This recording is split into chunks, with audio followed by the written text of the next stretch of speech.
Alright mga boss, so ito, ikutan natin yung bagya, yung kanyang exterior, and then interior mga bossing. So, i-demo ko lang ng saglit yung ating luxury car. So, ayan, sa mga naghahanap ng malalaki at malalakas na unit na 4x4. So, available tayo ngayon, isang unit na Ford Expedition 2017 model mga bossing. So, ito, ikutan natin bagya yung kanyang exterior. So right mga boss, mayroon naman siyang konting mga scratches ng kulay ganito, and then mayroon siyang mga dent sa hood. Ayan mga boss, so mayroon siyang mga liliit na mga dent din.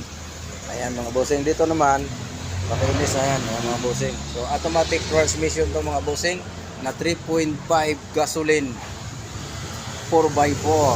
Alright mga bossing, automatic na gasoline mga bossing. Ayan yung kanyang gulong.